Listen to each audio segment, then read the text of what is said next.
शांति। आज 8 अक्टूबर 2024 की बाबा की साकार महावाक्य है। प्यारे बाबा बोले, मीठे बच्चे, बुद्धि को रिफाइन बनाना है तो एक बाप की याद में रहो। याद से ही आत्मा स्वच्छ बनती जाएगी। प्रश्न: वर्तमान समय मनुष्य अपना टाइम व मनी वेस्ट कैसे कर रहे हैं? उत्तर: जब कोई शरीर छोड़ता है तो उनके पीछे कितना पैसा आदि खर्च करते रहते हैं। जब शरीर छोड़कर चला गया तो उसकी कोई वैल्यू तो रही नहीं, इसलिए उसके पिछाड़ी जो कुछ करते हैं उसमें अपना टाइम व मनी वेस्ट करते हैं। ओम शांति। रूहानी बाप बैठ रूहानी बच्चों को समझाते हैं। यह भी ऐसे कहते हैं ना, फिर बाप है या दादा है। दादा भी कहेंगे, रूहानी बाप तुम बच्चों को ये नॉलेज सुनाते हैं पास्ट, प्रेजेंट, फ्यूचर का। वास्तव में सतयुग से लेकर त्रेता अंत तक क्या हुआ है, यह है मुख्य बात। बाकी द्वापर कलयुग में कौन कौन आए, क्या हुआ, उनकी हिस्ट्री जियोग्राफी तो बहुत है। सतयुग त्रेता की कोई हिस्ट्री जियोग्राफी है नहीं, और तो सबकी हिस्ट्री जियोग्राफी है। बाकी देवी देवताओं को लाखों बरस पहले ले गए हैं। यह है बेहद की बेसमझी। तुम भी बेहद की बेसमझी में थे, अभी थोड़ा थोड़ा समझ रहे हो। कोई तो अभी भी कुछ समझते नहीं है, बहुत कुछ समझने का है। बाप ने आबू की महिमा पर समझाया है, इस पर ख्याल करना चाहिए। तुम्हारी बुद्धि में आना चाहिए तुम यहाँ बैठे हो। तुम्हारा यादगार दिलबरा मंदिर कब बना है, कितने बरस बाद बना है? कहते हैं 1250 बरस हुए हैं। तो बाकी कितने बरस रहे? 3750 बरस रहे। तो उन्होंने भी अभी का यादगार और बैकुंठ का यादगार बनाया है। मंदिरों की भी कंपटीशन होती है ना, एक दो से अच्छा बनाएंगे। अभी तो पैसा ही कहाँ है जो बनावे। पैसा तो बहुत था जो सोमनाथ का मंदिर कितना बड़ा बनाया है, अभी तो बना ना सके। भल आगरे आदि में बनाते रहते हैं, परंतु वो सब है फालतू। मनुष्य तो अंधियारे में है ना, जब तक बनावे तब तक विनाश भी आ जाएगा। यह बातें कोई भी नहीं जानते हैं, तोड़ते और बनाते रहते हैं। पैसे मुफ्त में आते रहते हैं, सब वेस्ट होता रहता है। Waste of time, waste of money, waste of energy. कोई मरता है तो कितना टाइम गवाते हैं। हम कुछ भी नहीं करते। आत्मा तो चली गई, बाकी ख्याल क्या काम की? सर्प खाल छोड़ देता है, उनकी कोई वैल्यू है क्या? कुछ भी नहीं। भक्ति मार्ग में खाल की वैल्यू है। जड़ चित्र की कितनी पूजा करते हैं, परंतु ये कब आए, कैसे आए, कुछ भी पता नहीं है। इनको कहा जाता है भूत पूजा। 5 तत्वों की पूजा करते हैं। समझो ये लक्ष्मी नारायण स्वर्ग में राज्य करते थे। अच्छा, 150 वर्ष आयु पूरी हुई, शरीर छोड़ दिया, बस शरीर तो कोई काम का ना रहा। उनकी वहाँ क्या वैल्यू होगी? आत्मा चली गई, शरीर चंडाल के हाथ दे दिया, वो रस्म रिवाज अनुसार जला देंगे। ऐसे नहीं, उनकी मिट्टी लेकर उड़ाएंगे नाम करने के लिए।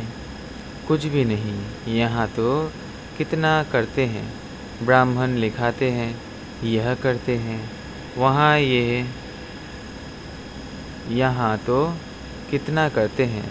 ब्राह्मण खिलाते हैं, यह करते हैं, वहाँ यह कुछ होता नहीं। खाल तो कोई काम की नहीं रही, खाल को जला देते हैं, बाकी चित्र रहते हैं, सो भी एक्यूरेट चित्र मिल ना सके।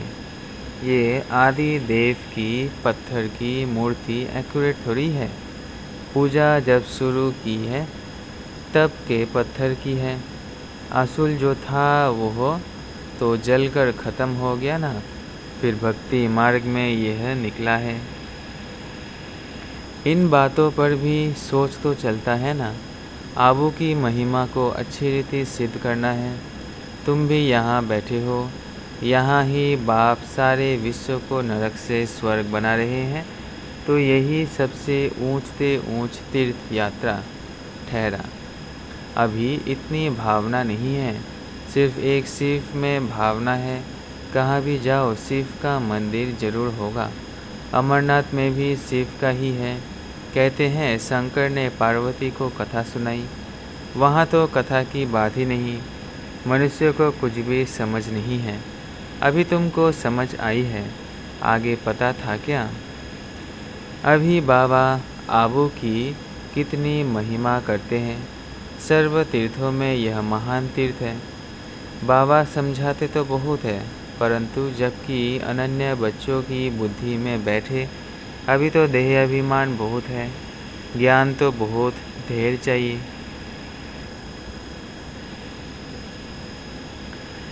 रिफाइननेस बहुत आनी है।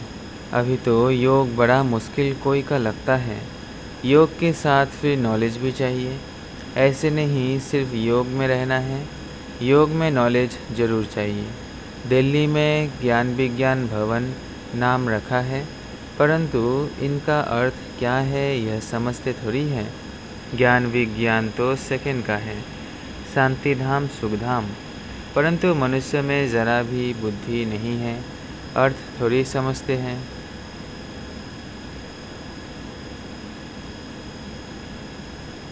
चिन्मयानंद आदि कितने बड़े बड़े सन्यासी आदि हैं, गीता सुनाते हैं, कितने उन्हों के ढेर फॉलोअर्स हैं। सबसे बड़ा जगत का गुरु तो एक ही बाप है। बाप और टीचर से बड़ा गुरु होता है, बाप और टीचर से बड़ा गुरु होता है। स्त्री कभी दूसरा पति नहीं करेगी, तो गुरु भी दूसरा नहीं करना चाहिए। एक गुरु किया, उनको ही सद्गति करनी है, फिर और गुरु क्यों? सद्गुरु तो एक ही बेहद का बाप है, सबकी सद्गति करने वाला। परंतु इन बातों को बहुत है जो बिल्कुल समझते नहीं। बाप ने समझाया है यह राजधानी स्थापन हो रही है तो नंबरवार होंगे ना। कोई तो रिंचक भी समझ नहीं सकते। ड्रामा में पार्ट ऐसा है, टीचर तो समझ सकते हैं, जिस शरीर द्वारा समझाते हैं उनको भी तो मालूम पड़ता होगा। यह तो गुड़ जाने गुड़ की गोथरी जाने। गुड़ शिव बाबा को कहा जाता है, वो सब की अवस्था को जानते हैं, हर एक की पढ़ाई से समझ सकते हैं, कौन कैसे पढ़ते हैं, कितनी सर्विस करते हैं, कितना बाबा की सर्विस में जीवन सफल करते हैं। ऐसे नहीं, इस ब्रह्मा ने घर बार छोड़ा है इसलिए लक्ष्मी नारायण बनते हैं, मेहनत करते हैं ना। ये नॉलेज बहुत ऊंची है। कोई अगर बाप की अवज्ञा करते हैं तो एकदम पत्थर बन पड़ते हैं। बाबा ने समझाया था यह चंद्र, यह इंद्र सभा है। शिव बाबा ज्ञान वर्षा करते हैं, उनकी अवज्ञा की तो शास्त्रों में लिखा हुआ है पत्थर बुद्धि हो गई, इसलिए बाबा सबको लिखते रहते हैं। साथ में संभाल से कोई को ले आओ, ऐसे नहीं भिखारी अपवित्र यहाँ आकर बैठे नहीं, तो फिर ले आने वाली ब्राह्मणी पर दोष पड़ जाता है। ऐसे कोई को ले नहीं आना है, बड़ी रिस्पॉन्सिबिलिटी है, बहुत ऊंचते ऊंच बाप है। तुमको विश्व की बादशाही देते हैं तो उनका कितना रिगार्ड रखना चाहिए। बहुतों को मित्र संबंधी आदि याद पड़ते हैं, बाप की याद है नहीं। अंदर ही गुटखा खाते रहते हैं। बाप समझाते हैं, यह है आसुरी दुनिया, अभी देवी दुनिया बनती है। हमारी एम ऑब्जेक्ट यह है, यह लक्ष्मी नारायण बनना है। जो भी चित्र है सबकी बायोग्राफी को तुम जानते हो। मनुष्यों को समझाने के लिए कितनी मेहनत की जाती है तुम भी समझते होंगे। ये कुछ अच्छा बुद्धिमान है, ये तो कुछ नहीं समझते हैं। तुम बच्चों में जिसने जितना ज्ञान उठाया है उस अनुसार ही सर्विस कर रहे हैं। मुख्य बात है ही गीता के भगवान की। सूर्यवंशी देवी देवताओं का यह एक ही शास्त्र है, अलग अलग नहीं है। ब्राह्मणों का भी अलग नहीं है। यह बड़ी समझने की बातें हैं। इस ज्ञान मार्ग में भी चलते चलते अगर विकार में गिर पड़े तो ज्ञान वह जाएगा। बहुत अच्छे जाकर विकारी बने तो पत्थर बुद्धि हो गए। इसमें बड़ी समझ चाहिए। बाप जो समझाते हैं उनको उगाड़ना चाहिए। यहाँ तो हमको बहुत सहज है, कोई लौकिक कार्य व्यवहार हंगामा आदि नहीं।